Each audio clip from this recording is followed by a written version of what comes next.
Há um lar muito feliz lá no céu, onde não há tristeza nem dor, onde os salvos irão habitar na presença do seu Salvador. Lá no céu, eu também vou viver lá no céu, lá no céu, lá no céu. Há um lar muito feliz lá no céu. Meus amigos, na verdade, hoje nós vamos falar alguma coisa a respeito de obedecer.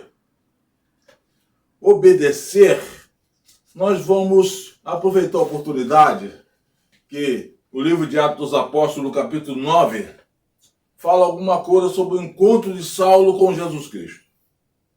Daí nós vamos tirar alguma coisa para poder ter conformidade com a palavra obedecer. Para entendermos melhor, Atos no capítulo 9, iniciando o capítulo 9, te descreve uma situação importantíssima. Lá de Atos dos Apóstolos conta a história seguinte: Paulo já estava à vontade, em disposição de acabar com os cristãos, com aqueles que queriam Jesus, com que aceitassem Jesus como Salvador. A ideia de Saulo era matar, prender, acabar com esse povo. E na verdade, ele sabia naquela época, como sendo um centurião, um chefe do poder romano, ele sabia que para poder fazer as coisas mais à vontade, ele teria que pedir permissão ao sumo sacerdote, que hoje quer dizer Papa. E ele pediu carta ao sumo sacerdote para ir no lugar onde estava o foco dos apóstolos, onde os apóstolos estavam ali naquele lugar reunidos. E ele pegou os seus soldados e saíram para poder conseguir fazer aquilo que ele desejava no seu coração. E na verdade, Saulo de Tarso, quando ele ia para poder entrar em Damasco, naquele lugar onde estavam os apóstolos, onde estavam os crentes em Jesus Cristo, o próprio Jesus encontrou com ele na estrada. Diz a Bíblia em Atos dos Apóstolos, capítulo 9, que veio um relâmpago muito forte e ele caiu do seu cavalo e, assustado, trêmulo, fez uma pergunta interessante: quem és tu, Senhor? E aquela pessoa respondeu a ele: eu sou Jesus, a quem tu persegues. É duro para ti recalcitrar contra os aguilhões. E ele, como era obediente, como era um homem treinado para obedecer, embora sendo um assassino, embora sendo um matador dos crentes, um perseguidor dos crentes, ele tinha disciplina. E ele, após perguntar quem és tu, sabendo que era o próprio Jesus que estava falando com ele, ele perguntou de novo a Jesus Cristo: que tenho eu que fazer, Senhor? O que é que eu tenho que fazer? Ele foi, olhando para ele, aquele homem trêmulo, falou com ele o seguinte: vai lá na rua chamar à direita, lá vão te dizer o que você tem que fazer. E na verdade, ele sentiu que não estava mais vendo nada. Ficou cego, completamente cego. E agora, atônito, cego, no lugar em que ele achou que ia chegar para poder pegar as pessoas e levar maniatados, agora chega ele cego, precisando de alguma coisa. E Jesus ensinou que ele ia entrar na cidade, que lá as pessoas iam cuidar dele, ia falar com ele, ia falar o que é que ele precisava fazer. E ele agora, os soldados que estavam com ele também o pegaram e levaram para o lugar onde Jesus tinha indicado que ele lá chegasse. E lá chegando, o próprio Jesus foi na casa de uma pessoa chamada Cornélio, que era um dos apóstolos, e falou com ele: olha, você vai lá em tal lugar, Saulo está lá orando, você vai lá, expõe as mãos sobre ele. Ananias falou: Senhor, esse homem, nós sabemos que ele veio com o alto do sumo sacerdote para poder levar todos nós maniatados, matar a todos nós, levar preso para Jerusalém. E agora o Senhor fala isso. Deixa que ele para mim é um vaso escolhido. Eu vou mostrar a ele quanto ele vai sofrer pelo meu nome. A Bíblia continua aí no Atos dos Apóstolos. Segundo a Bíblia, então, Ananias foi no lugar onde estava Saulo de Tarso. Cego, sem nada a ver. Aí chega agora Ananias, e agora aquele homem que veio para poder matar os crentes, para prender alguns, foi chamado de irmão. Ananias falou: salve, irmão Saulo. O Senhor que encontrou com você na estrada mandou que eu viesse para pôr as mãos sobre você. Então, naquele momento, Ananias colocou as mãos sobre a cabeça de Saulo, e naquele mesmo momento Saulo passou a enxergar. E o desenvolver da Bíblia, Saulo agora, após enxergar, atônito, naturalmente aí ficou muito alegre por ter agora passado a enxergar. Então disseram a ele algumas coisas que a Bíblia não relata. Deram informação a Saulo como seria. Batizaram Saulo. E aí, na verdade, Saulo agora batizado, ele começa agora a ser uma nova personalidade.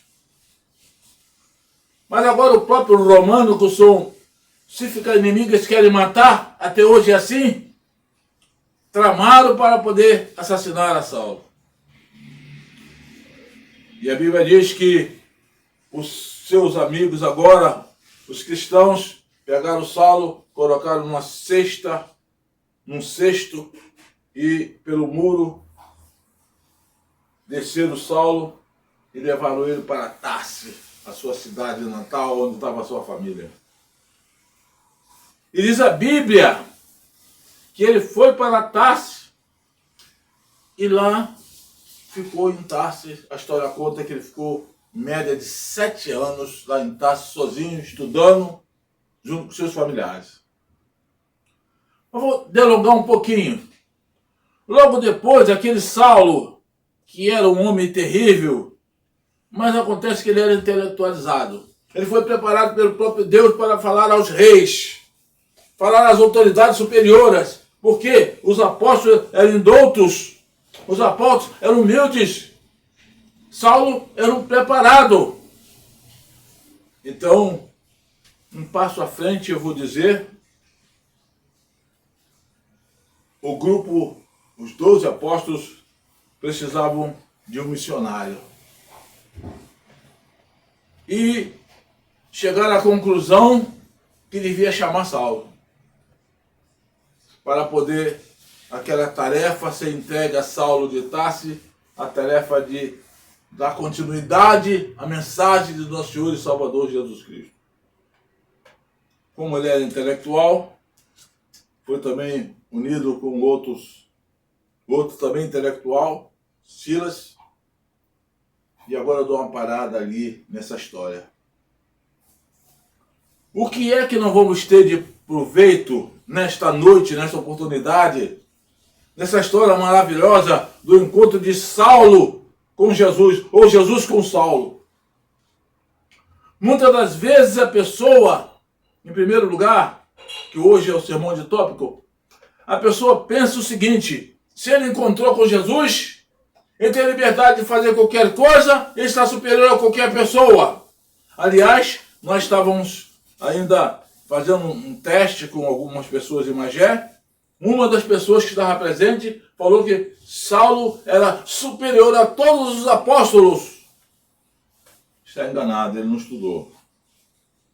Se ele fosse superior a todos os apóstolos, Jesus não mandava que ele fosse conversar com os apóstolos, coisa que o próprio Jesus podia falar. Só que Jesus não faz a coisa duas vezes. A mesma coisa duas vezes. Ele só faz a coisa uma vez só. Ele tinha formado os seus 12 apóstolos. Tinha orientado os seus apóstolos. Agora o que vai fazer com o Saulo? Saulo agora vai submeter aqueles apóstolos para poder entender que ele não é superior aos apóstolos. Embora ele encontrou com Jesus, embora Jesus falou com ele, mas teria um segmento na realidade. Ele teria que ir aos apóstolos para poder então os apóstolos então dar procedimento naquelas coisas que Jesus tinha ensinado. E isto é hoje. Se você que está me ouvindo agora encontrou com Jesus, é salvo pelo nosso Senhor e Salvador Jesus Cristo, você deve procurar uma igreja evangélica. Na hora da igreja evangélica é o grupo famoso em forma de apóstolos. Lá vai ter um pastor, presidente da igreja. Você vai ouvir o pastor porque ele foi escolhido por Deus para ser pastor. Na verdade, Jesus é muito sábio porque é um Deus. Em terceiro lugar, pensamos o seguinte: Deus é tão maravilhoso que ele deixa a pessoa, cada um no seu lugar, cada um com uma posição, cada um com o seu dom, cada um com a sua personalidade, cada um fazendo aquela coisa que na verdade ele nasceu para aquilo. É só descobrir. E agora, meus prezados amigos que estão ao alcance de nossa voz, que vai nos ouvir, que está nos ouvindo, vamos pensar o seguinte: você é cristão? Então você deve procurar uma igreja evangélica mais próxima da sua casa. Por quê? Porque é assim que Jesus fez lá no início, quando começou o seu ministério. Saulo é considerado um dos príncipes daqueles que Jesus chamou. Entretanto, Jesus mandou que ele fosse aos apóstolos para poder dar prosseguimento àquilo que Jesus tinha ensinado, para poder ensinar outros. Então, se você é um cristão, se você crê em Jesus Cristo, você vai ter que se tornar membro de uma igreja evangélica. Você vai ter que se tornar um dos nossos, para poder você falar em nós. Vamos dizer o seguinte: como é que pode uma pessoa que não estudou direito, não fez parte nenhuma da OAB, e ele pode dizer que é advogado? Não tem condições. Ele só pode dizer que é advogado se ele estudar advocacia, se ele ir para a faculdade, se ele aprender com outras pessoas. Daí então ele vai ter que fazer um teste para a OAB. Aí então ele vai poder advogar, vai ser advogado. É isso que o cristão tem que entender. Um cristão individual, ele está sozinho. E Jesus falou: sem mim nada podeis fazer. E na verdade, Atos dos Apóstolos capítulo 9 apresenta nós hoje essa situação, realidade de obedecer é melhor do que remediar. Então, o apóstolo Paulo, eu costumo até dizer o seguinte: ele é apóstolo porque ele achou que é apóstolo. Não foi os apóstolos que o nomeou, que apóstolo só tem 12, a Bíblia diz isso. Mas ele se titulou apóstolo e tudo bem. O que aconteceu? Ele se titulou apóstolo. Ele fala que é um apóstolo que foi chamado pelo próprio Espírito de Deus, o próprio Jesus Cristo, que falou com ele. Só que ele sabia, tinha a convicção de que ele tinha que estar sujeito àquele grupo de pessoas que Jesus organizou. E isso são as igrejas, milhares que estão acontecendo por aí, desde a fundação da igreja que Jesus organizou lá no livro da Bíblia, diz lá no Mateus. Quando Jesus organizou a sua primeira igreja lá em Jerusalém, no horto, naquela casa, onde teve ali aquele festejo maravilhoso, que a ceia, o Senhor nos ensinou a ceia, ali foi formado a primeira igreja de Cristo, já falei uma vez. E agora, meu amigo, estou indo para o fim. Se você ainda não aceitou Jesus, aceita Jesus como seu único e eterno Salvador. E se você já aceitou Jesus na sua vida, procura uma igreja próxima à sua residência. se afilie a ela, para poder você dar continuidade nesta obra que eu estou falando aqui, que esta obra nós temos intenção de falar até o fim do mundo, para todos aqueles que nos ouvirem saber que Jesus Cristo é o único e eterno Salvador de nossa vida. E assim está encerrado. Meu muito obrigado.